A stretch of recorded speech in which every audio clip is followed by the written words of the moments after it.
जय हिंद विद्यार्थी मित्रांनो, तुमचं सहर्ष स्वागत आहे आपल्या अर्हम स्टडी फॉर्ममध्ये. विद्यार्थी मित्रांनो, 29 सप्टेंबर 2025 रोजी तुमची बॉम्बे हायकोर्टमध्ये ज्या विद्यार्थ्यांनी junior engineering, civil, mechanical, electrical अशा पद्धतीने ज्या ज्युनियर इंजिनिअरची पोस्ट आहे त्यामध्ये तुम्ही एक्झाम दिली होती, त्यानंतर कोर्ट केस करण्यात आली. त्या कोर्ट केसची हिअरिंग 29 सप्टेंबरला होती.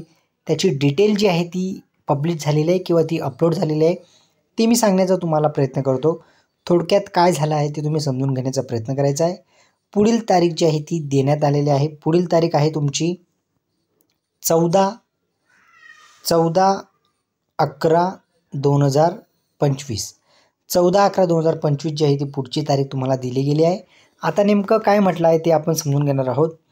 तर at the time of rising at 5:25 PM the matter mentioned in the chart in paragraph number 7 hereunder could not be taken up for hearing due to paucity of time. म्हणजे उपयुक्त जो time होता त्याच्या अनुषंगाने जे आहे ते आपलं जे मॅटर होतं ते घेतलं गेलं नाही. पहिल्या क्लॉजमध्ये त्यांनी क्लिअर केलं आहे की उर्वरित जो टाईम होता 5:25ला तुमचा जे चार्टबोर्डमध्ये नंबर लागला त्या अनुषंगाने जो हिअरिंगचा टाईम होता ते घेतला गेला नाही. परंतु त्यांनी पुढे असं म्हटलं आहे की in several of this matter, बरेच वेळा हा जे मॅटर आहे ते ऑब्जेक्शनसाठी आलेला आहे आणि ते ऑब्जेक्शन रिमूव्हसाठी जे आहे 2 वीकमध्ये ते रिमूव्ह केलं गेलं पाहिजे किंवा ते जे ऑब्जेक्शन आहे त्याबद्दल जे आहे ते कोर्ट आता आदेश देणार आहे किंवा ते रिमूव्ह करण्याचे जे 2 वीकमध्ये आहे ते सांगितलं आहे.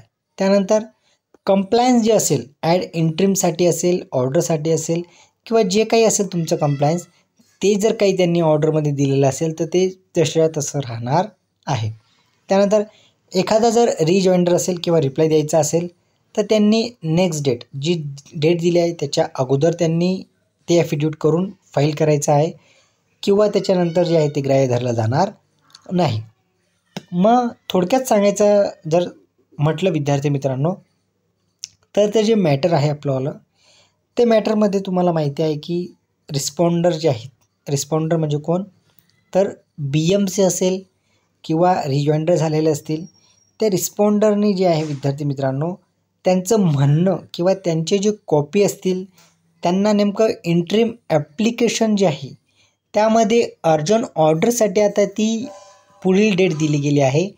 त्यामध्ये पूर्ण डॉक्युमेंट तुम्हाला काय जोडायचे असतील. आता समजून घ्या BMC आता रिस्पॉन्डर आहे.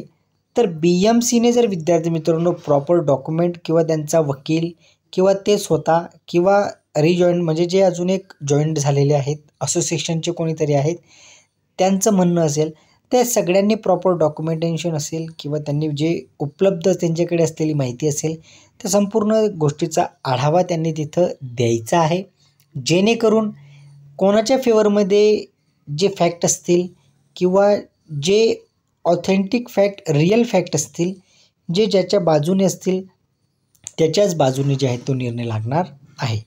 आता BMCने फक्त एकच करायला हवं की तुम्ही अर्जंट ऑर्डरसाठी तुम्ही ठेवलेली आहे, परंतु आम्ही गुणवत्ता यादी जी आहे ती विद्यार्थ्यांपर्यंत पोहोचवण्याचा प्रयत्न करत आहे.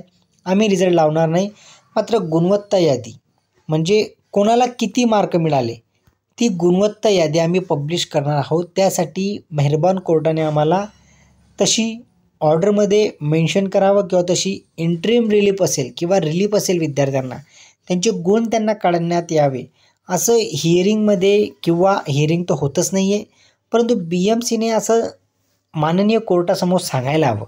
कारण जेणेकरून जे विद्यार्थी फक्त मार्कांसाठी त्यांची वेट आहे, सिलेक्शन खूप लांब आहे, अजून सिलेक्शनची गोष्ट खूप लांब आहे, परंतु विद्यार्थ्यांना त्यांचे मार्कसुद्धा समजत नाही आहे की कोणाला किती मार्क मिळाले. त्या अनुषंगाने BMCने काहीतरी पाऊल उचलायला हवं. आणि आय होप, मला असं वाटत होतं की 29 तारखेला जर हिअरिंग झाली असती तर BMCच्या वकिलांनी नक्कीच याबद्दल काहीतरी पॉझिटिव्ह मेहरबान कोर्टासमोर दिलं असतं. परंतु चला असो, वेळेच्या अभावी बॉम्बे हायकोर्टमध्ये खूप जास्त केसेसचं बर्डन असतं त्याच अनुषंगाने भरपूर असे आपले तारखावर तारखा का मिळत आहेत, तर पहिल्याच क्लॉजमध्ये क्लिअर केलेलं आहे. ते म्हणजे काय, तर due to paucity of time, म्हणजेच वेळेची उपलब्धता कमी असल्या कारणाने तुमचं जे मॅटर आहे ते टेकन ऑन बोर्डवर घेतलं गेलं नाही. पहिल्याच क्लॉजमध्ये त्यांनी क्लिअर केलं आहे. विद्यार्थी मित्रांनो, आता यापुढे 14/11 खूप लांबची डेट दिली गेली आहे. आता तोपर्यंत एक महिना तुम्हाला वेट करायचा आहे. म्हणून विद्यार्थ्यांना 14/11ला काय होतं त्याबद्दल तर मी इन्फॉर्मेशन देणारच आहे. परंतु विद्यार्थी मित्रांनो, खूप जास्त डिले या पदभरतीला होत आहे. त्या अनुषंगाने तुमचे जे संपूर्ण कन्सर्न आहेत किंवा तुमचा विचार जो आहे तो कोणीही करून घेत नाही आहे. ना BMC करून घेत आहे, ना केस दाखल करणारे करून घेत आहेत, ना माननीय न्यायालयासमोर तुमची बाजू मांडली जात आहे. फक्त यामध्ये तुमचा वेळ वाया जात आहे. म्हणून तुम्ही नेक्स्ट पदभरतीसाठी सुद्धा तयारी करू शकतात. या पदभरतीचा आढावा मी तुम्हाला वेळोवेळी देणारच आहे. या पदभरतीचा निकाल लागसतो किंवा तुमची फायनल सिलेक्शन होईस तोपर्यंत मी तुम्हाला पूर्ण अपडेट तंतोतंत देण्याचा प्रयत्न करणार आहे. याच्या पुढे आता 14/11/2025 जी आहे ती तुम्हाला डेट दिली आहे. त्या दिवशी काय होतं ते सुद्धा मी तुम्हाला डिस्कशन करणार आहे. तत्पूर्वी जर तुम्ही नवीन असाल चॅनलवर तर चॅनलला आवर्जून सबस्क्राईब करून घ्या, जेणेकरून तुम्हाला अशाच पद्धतीच्या अपडेट्स वेळोवेळी मिळत जातील. विद्यार्थी मित्रांनो, तुम्हाला मी BMCमधील संपूर्ण गोष्टीचा आढावा, त्यामधील असलेल्या गोष्टी तंतोतंत सांगण्याचा प्रयत्न करतो. जर व्हिडिओ तुम्हाला आवडत असेल तर कृपया फक्त लाईकवर जाऊन 1 सेकंद लागतो तुम्हाला लाईक करायला, ते करायला विसरू नका. आणि जर तुम्हाला काही सजेशन द्यायचे असतील किंवा तुम्हाला काही वाटत असेल या केसबद्दल तर तुम्ही ते चांगल्या भाषेमध्ये कमेंटमार्फत माझ्यापर्यंत पोहोचवू शकतात. चला विद्यार्थ्यांनो, मी आता तुमची रजा घेतो. जय हिंद. विद्यार्थी मित्रांनो, 6वा पॉईंट माझ्याकडून मिस झाला, तो मी तुम्हाला समजून सांगण्याचा प्रयत्न करतो.